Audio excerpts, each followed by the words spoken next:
नमस्कार, मैं हूं आपके साथ पूर्वी राय और आप देख रहे हैं महाकाल एक्सप्रेस। भ्रष्टाचार के खिलाफ चलाए जा रहे अभियान के तहत लोकायुक्त पुलिस की उज्जैन टीम ने बड़ी कार्रवाई करते हुए ग्राम पंचायत सचिव और उसके साथी ठेकेदार को 30,000 रुपए की रिश्वत लेते हुए रंगे हाथों पकड़ लिया। शिकायतकर्ता राजेश चतुर्वेदी सरपंच ग्राम बोरदा मांडा ने लोकायुक्त पुलिस अधीक्षक उज्जैन को शिकायत दी थी कि ग्राम पंचायत में कराए गए निर्माण कार्यों की स्वीकृति के लिए सचिव दरबार सिंह राठौर उनसे 45,000 रुपए की रिश्वत मांग रहे हैं। आरोप है कि इसमें से 15,000 रुपए पहले ही ले लिए गए थे, जबकि शेष राशि देने का दबाव बनाया जा रहा था। शिकायत की जांच निरीक्षक दीपक सेजवार द्वारा की गई, जिसमें शिकायत सही पाई गई। इसके बाद लोकायुक्त टीम ने ट्रैप की योजना बनाई। 16 मार्च 2026 को आरोपी सचिव दरबार सिंह राठौर ने शिकायतकर्ता से 30,000 रुपए की रिश्वत लेकर अपने साथी ठेकेदार कमल पंचारा को दे दी। इसी दौरान लोकायुक्त टीम ने ग्राम पंचायत बोरदा मांडा तहसील तराना के पास थाना कायथा क्षेत्र में शिकायतकर्ता की कार में दोनों आरोपियों को रंगे हाथों पकड़ लिया। इस कार्रवाई में लोकायुक्त टीम के उप पुलिस अधीक्षक राजेश पाठक के नेतृत्व में निरीक्षक दीपक सेजवार सहित 10 सदस्यीय दल शामिल रहा। फिलहाल लोकायुक्त पुलिस दोनों आरोपियों के खिलाफ भ्रष्टाचार निवारण अधिनियम के तहत आगे की कार्रवाई कर रही है। ग्राम पंचायत बोरदा मांडा तहसील तराना के सरपंच राजेश चतुर्वेदी जी ने दिनांक 12 मार्च 2026 को पुलिस अधीक्षक महोदय के समक्ष शिकायत की थी। शिकायत में बताया था कि मेरे पंचायत के कुछ कार्य हैं जिनके बिल पेमेंट करना है। बिल पेमेंट पर साइन करने के लिए ग्राम पंचायत बोरदा मांडा के सचिव दरबार सिंह के द्वारा 45,000 की रिश्वत मांगी जा रही है, जिसमें से 15,000 रुपये वो मेरे से ले चुका है और 30,000 रुपये और मांग रहा है, जिस पर वो साइन करके बिल पास करेगा। उक्त शिकायत श्रीमान पुलिस अधीक्षक महोदय के द्वारा मुझ निरीक्षक दीपक सेजवार को दी गई, जिसकी सत्यता की जांच मेरे द्वारा की गई। शिकायत सत्य पाए जाने पर आज ट्रैप दल का गठन किया गया था और 30,000 रुपये की रिश्वत लेते हुए आज आवेदक से 30,000 रुपये आरोपी दरबार सिंह सचिव एवं उसके साथी कमल सिंह बंजारा को रिश्वत लेते रंगे हाथों पकड़ा गया है और कार्रवाई की जा रही है। दोनों आरोपियों के विरुद्ध धारा 7 भ्रष्टाचार निवारण अधिनियम एवं 13(1)(13)(2 की कार्रवाई की जा रही है।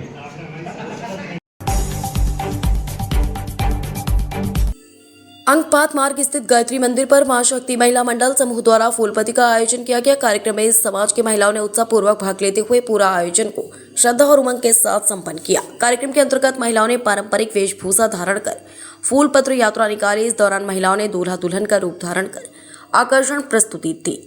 ढोल नगाड़े और भजन कीर्तन के साथ वातावरण पूरी तरह भक्तिमय हो गया। कार्यक्रम में बड़ी संख्या में महिला सदस्यों की उपस्थिति रही, जिसमें पूर्व अध्यक्ष सहित अन्य वरिष्ठ सक्रिय सदस्य भी शामिल रहे। आयोजन के पश्चात महिलाओं द्वारा प्रसाद तथा भोजन ग्रहण किया गया। इस अवसर पर पूर्व अध्यक्ष श्रीमती श्यामा बेन तथा शांति बहन, प्रेमलता बहन, शोभा बहन, रचना बहन, अन्य सभी महिलाएं सक्रिय रूप से शामिल रहीं। सभी ने कार्यक्रम को सफल बनाने में महत्वपूर्ण योगदान दिया। अंत में आयोजकों ने सभी का आभार व्यक्त करते हुए कहा कि ऐसे धार्मिक और सांस्कृतिक कार्यक्रम समाज में एकता और परंपराओं को मजबूत करते हैं। समाज की मां शक्ति महिला मंडल की ग्रुप की ओर से फूल पार्टी का आयोजन किया गया है, जो प्रतिवर्ष किया जाता है। ये गायत्री मंदिर से चल के हम बाकी बिहारी आए हैं और सब महिलाओं ने बढ़ चढ़ के हिस्सा लिया और हमारे कार्य को सफल बनाने में महिलाओं को बहुत सहयोग रहा है। क्यों किया जाता है ये उपलक्ष्य में किया जाता है, जिससे कुमारी कन्याएं अच्छे वर्ग के लिए और अपने करियर के लिए करती हैं और सुहागन महिलाएं अपने घर की सुख समृद्धि के लिए करती हैं। आपका नाम? रचना। फूल पार्टी का आयोजन करा, किस संबंध में कराया? आज हमने मां शक्ति महिला मंडल की ओर से फूल पार्टी का आयोजन किया गया है, जो कि गायत्री शक्तिपीठ से चलकर बाके बिहारी मंदिर तक आया है। इसमें सभी महिलाओं ने खूब जोर शोर से अच्छे डांस किया और अच्छे तरह से सबने खुशी मनाई और लाड़ा लाड़ी को तैयार किया। ये फूल पार्टी क्यों मनाई जाती है? फूल पार्टी पार्वती जी को अच्छा श्रृंगार करके तैयार किया जाता है और गणगौर की पूजा की जाती है और सुहागन महिलाएं उनका व्रत करती हैं, इसलिए फूल पार्टी मनाई जाती है। आपका नाम? मेरा नाम सरिता मलिक है।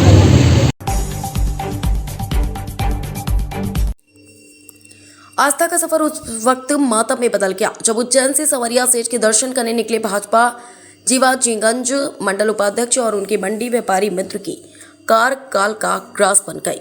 सुबह 9 बजे उज्जैन से हंसी खुशी रवाना हुए 4 दोस्तों की कार शहर से कुछ ही दूर भेरूगढ़ उन्हेल रोड पर गोयला बुजुर्ग के पास भीषण हादसे का शिकार हो गई। एक तेज रफ्तार आइसर वाहन और कार के बीच हुई सामने से जोरदार भिड़ंत के कार के परखच्चे उड़ गए और भाजपा मंडल उपाध्यक्ष कैलाश शर्मा सहित मंडी व्यापारी देवेंद्र जोशी की मौके पर ही दर्दनाक मौत हो गई।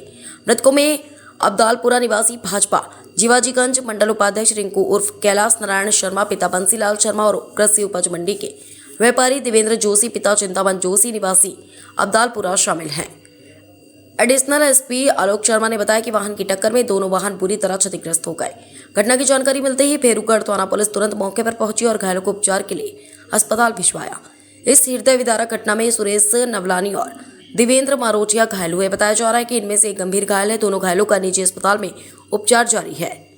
जैसे ही भाजपा मंडल उपाध्यक्ष कैलाश शर्मा और व्यापारी देवेंद्र जोशी के निधन की खबर शहर में फैली, राजनीतिक गलियारों और व्यापारिक जगत में शोक की लहर दौड़ गई। अस्पताल परिसर में बड़ी संख्या में भाजपा पदाधिकारी, कार्यकर्ता और परिजनों का हुजूम उमड़ पड़ा। पुलिस ने दोनों मृतकों के शवों का पोस्टमार्टम करवाकर मामले की जांच शुरू कर दी है। दर्शन की अभिलाषा लेकर निकले दोस्तों ने के इस दुखद अंत ने पूरे शहर को झकझोर कर रख दिया है।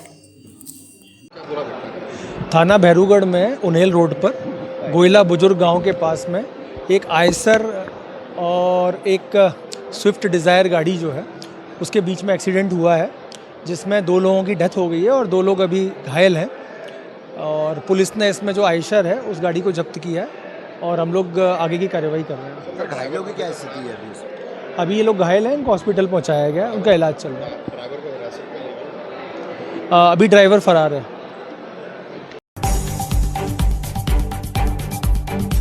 उज्जैन के सम्राट विक्रमादित्य विश्वविद्यालय में आज 30वां दीक्षांत समारोह आयोजित किया गया, जिसका उद्घाटन कुलाधिपति एवं राज्यपाल मंगूभाई पटेल और मुख्यमंत्री डॉक्टर मोहन यादव ने किया। विश्वविद्यालय के 103 विद्यार्थियों को गोल्ड मेडल, 74 विद्यार्थियों को पीएचडी की उपाधि और 1 विद्यार्थी को डी.लिट की उपाधि प्रदान की गई। दीक्षांत समारोह विश्वविद्यालय के माधव भवन प्रशासनिक परिसर स्थित स्वर्ण जयंती सभागार में आयोजित किया गया। इस समारोह के बाद सीएम डॉक्टर यादव शिप्रा विहार वाणिज्यिक परिसर के सामने त्रिवेणी विहार योजना स्थल पर 77 करोड़ रुपए की लागत से बनने वाली गीता भवन का भूमि पूजन भी करेंगे। इस दौरान वे अन्य कार्यक्रमों में भी शामिल होंगे। 103 विद्यार्थियों को दिए जाएंगे गोल्ड मेडल। दीक्षांत समारोह में राज्यपाल और सीएम डॉक्टर यादव के साथ राज्यसभा सांसद राष्ट्रीय संत बाल योगी उमेशनाथ महाराज, सांसद अनिल फिरोजिया शामिल हुए। इस अवसर पर सम्राट विक्रमादित्य विश्वविद्यालय के 103 विद्यार्थियों को गोल्ड मेडल, 74 विद्यार्थियों को पीएचडी की उपाधि और 1 विद्यार्थी को डी.लिट की उपाधि दी गई। सम्राट विक्रमादित्य विश्वविद्यालय उज्जैन के 30वें दीक्षांत समारोह को संबोधित करते हुए मुख्यमंत्री डॉक्टर मोहन यादव ने कहा कि ज्ञान, विज्ञान और ध्यान के वैश्विक केंद्र उज्जैन को भगवान श्री कृष्ण ने अपनी शिक्षा स्थली के रूप में चुना। 64 कलाओं और 14 विद्याओं की यह धरती शौर्य के प्रतीक, सुशासन के पुरोधा, विक्रम संवत के प्रवर्तक, भारतीय सांस्कृतिक चेतना के रक्षक और न्यायप्रियता के प्रतीक सम्राट विक्रमादित्य की कर्मस्थली रही। सम्राट विक्रमादित्य विश्वविद्यालय का 30वां दीक्षांत समारोह केवल उपाधि वितरण नहीं बल्कि 7 दशकों के उस समर्पण का परिणाम है जिसमें दुनिया को कुशल मानव संसाधन और श्रेष्ठ स्कॉलर सौंपे। विश्वविद्यालय से सम्राट विक्रमादित्य का नाम जुड़ने से विश्वविद्यालय का गौरव बढ़ा है और यहाँ के विद्यार्थियों के गर्व में वृद्धि हुई है। ऐसे विश्वविद्यालय की उपाधियों से विभूषित होना विद्यार्थियों के लिए सौभाग्य का विषय है। मुख्यमंत्री डॉक्टर यादव ने दीक्षांत समारोह में उपाधियां प्राप्त कर रहे 397 विद्यार्थियों को बधाई और शुभकामनाएं दी। वर्ष 2028 में भव्य और दिव्य सिंहस्थ का साक्षी बनेगा। सिंहस्थ के आयोजन में स्वच्छता, यात्री मार्गदर्शन, डिजिटल हेल्प आदि का विशेष रूप से ध्यान रखा जा रहा है। मुख्यमंत्री डॉक्टर यादव ने कार्यक्रम में उपस्थित सभी प्रतिभागियों को नवरात्रि और गुड़ी पड़वा की मंगल कामनाएं दी। पटेल साहब स्वयं उपस्थित थे। विक्रमादित्य विश्वविद्यालय के दीक्षांत समारोह में भी हम शामिल हुए और हर वर्ष सही समय पर दीक्षांत समारोह करना ये सुशासन की पहचान भी है। मेरी अपनी ओर से बधाई। षष्ठी आरंभ दिवस है। गुड़ी पड़वा का नया साल 2 दिन बाद प्रारंभ होने वाला है और विक्रमादित्य की नगरी विक्रम संवत 2083 के प्रारब्ध होने के 2 दिन पहले मेरी अपनी ओर से सबको बधाई।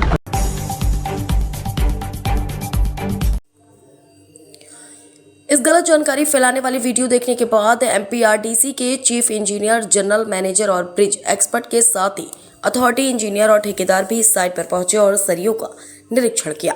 उन्होंने बताया कि यह प्लास्टिक के सरिया असल में glass fibre reinforced polymer GFRP हैं, जो कि स्टील के सरियों से हल्का और मजबूत तो होता है लेकिन सरियों की तरह मुड़ता नहीं है। वीडियो में दिख रहा था कि यह पॉलीमर सरिया आसानी से तोड़े जा सकते हैं। वीडियो बना रहे व्यक्ति ने एक हाथ से सरिये को मोड़कर तोड़ दिया और प्लास्टिक का होना बताया गया। साथ ही दावा करते हुए सड़क निर्माण में भ्रष्टाचार का आरोप लगाया है। यह सरिया सड़क के किनारे बन रहे नाली निर्माण में उपयोग हो रहा था। दावों और आरोपों की जांच करने पहुंचे MPRDC के अधिकारियों ने कहा, हमें प्रारंभिक जांच कर ली है। रोड निर्माण से जुड़े अधिकारी ललन अवस्थी ने बताया कि ग्लास फार्ड पर रीइंफोर्स्ड पॉलीमर एक कंपोजिट सामग्री, इसके दो मुख्य हिस्से होते हैं। उच्च मजबूती वाले कांच के रेसे, जिन्हें किसी पॉलीमर मैट्रिक्स जैसे पॉलिएस्टर, विनाइल एस्टर या एपॉक्सी में समाहित करके बनाया जाता है। यह सरिये दो प्रमुख घृणों को साथ लाते हैं। ग्लास फाइबर रेशों को विनाइल एस्टर या एपॉक्सी में मिलाकर बनाया जाता है। यह सरिये दो प्रमुख गुणों को साथ लाते हैं। ग्लास फाइबर की मजबूती और प्लास्टिक पॉलीमर की रासायनिक व पर्यावरणीय रेजिस्टेंस। एक तो ये पारंपरिक स्टील सरियों से महंगे होते हैं और दूसरी स्टील की तरह इसे साइड पर आसानी से मोड़ा या रिशेप नहीं किया जा सकता। इसके उपयोग का बड़ा फायदा यह है कि इस पर जंग नहीं लगती और ये स्टील के सरियों से हल्का होता है। साथ ही बिजली और मैग्नेटिक प्रभाव से मुक्त रहता है। अफवाह फैलाने वाले पर कार्रवाई की जाएगी। एक दो दिन पहले एक सोशल मीडिया पे किसी दूषित मानसिकता के व्यक्ति के द्वारा एक वीडियो डाला गया था, जिसको कम जानकारी है। उसने ग्लास फाइबर के बारे में कुछ दिखाया था कि वो तोड़ देते हैं हाथ से। प्लास्टिक का सरिया है, प्लास्टिक का सरिया नहीं होता है। ग्लास फाइबर रिइंफोर्समेंट पॉलीमर बार होता है, GFRP बोलते हैं इसको। IRC 137 2022 के द्वारा इसको मान्यता प्राप्त है और ऑनरेबल मिनिस्टर हमारे जो MORTH के हैं, गडकरी साहब द्वारा इसको बढ़ावा दिया जा रहा है। उनके द्वारा भी इसकी उपयोगिता बताई गई थी। इसमें नॉर्मल MS बार में जो कार्बन उत्सर्जन होता है, 1 मीट्रिक टन में लगभग 1.83 मीट्रिक टन कार्बन उत्सर्जन होता है, लेकिन इस बार को यूज करने में कार्बन उत्सर्जन नहीं होता है। तो ये इको फ्रेंडली भी है, पर्यावरण के लिए भी अच्छा है। और इसको भारतीय मानक IS एंड IRC सभी ने इसको अप्रूव किया हुआ है और हम लोग भी इसका अप्रूवल करवा के, प्रॉपर टेस्टिंग करवा के, प्रयोगशालाओं में जाता है, वहाँ टेस्टिंग होती है, उसके बाद इसके अप्रूवल्स होते हैं और फिर हम यूज कर रहे हैं। और हम सिर्फ इसको नवाचार के तहत नाली के निर्माण में यूज कर रहे हैं। नाली के निर्माण में भी इसलिए कर रहे हैं कि इनिशियली सरिया हमारा बहुत चोरी हुआ है, MS बार लोग काट ले जाते थे उसको, तो उस व्यवस्था को रोकने के लिए भी हमने इस नवाचार को अपनाया और ये डेफिनेटली बहुत अच्छा है। MS बार से उससे ज़्यादा स्ट्रेंथ है, उससे ज़्यादा इको फ्रेंडली है। और पारंपरिक जो लोहा रहता है उसमें कार्बन उत्सर्जन होता ही है, इसमें वो नहीं होता है कार्बन उत्सर्जन। ये सर्टिफाई भी हो चुका है। और सामान्य जो लोहा होता है हमारा या जो बार होता है, उससे इसकी टेंसाइल स्ट्रेंथ जस्ट डबल होती है, जो कि हमको ये चूँकि डक्टाइल होता है इसलिए इसमें मोड़ेंगे तोड़ेंगे तो ये टूट तो जाएगा, लेकिन चूँकि यहाँ डक्टाइल स्ट्रेंथ इसकी ज़रूरत होती है, हमको टेंसाइल स्ट्रेंथ ज़रूरत होती है। ये मोड़ने और तोड़ने का इसमें जो दिखाया है इन्होंने, ये फेक है, ऐसे नहीं टूटता है। ये बहुत ज़्यादा GFRP जो है विदेशों में तो बहुत मतलब प्रचलन में है और वहाँ इको फ्रेंडली भी बहुत है। फिर भी हमारी जो जानकारी सामान्य दृष्टि में जो ये लोग जो कम बुद्धि वाले कह सकते हैं, सोशल मीडिया के माध्यम से जो प्रसारित कर रहे हैं, रवि इंफ्रा प्रोजेक्ट्स की छवि को भी खराब कर रहे हैं, तो इन लोगों के खिलाफ हम लोग वैधानिक कार्यवाही के लिए तैयारी कर रहे हैं और 1-2 दिन में हम पता लगा के इनके खिलाफ वैधानिक कार्यवाही के लिए जाएंगे। धन्यवाद। तमाम महत्वपूर्ण खबरों के लिए देखते रहिए महाकाल एक्सप्रेस।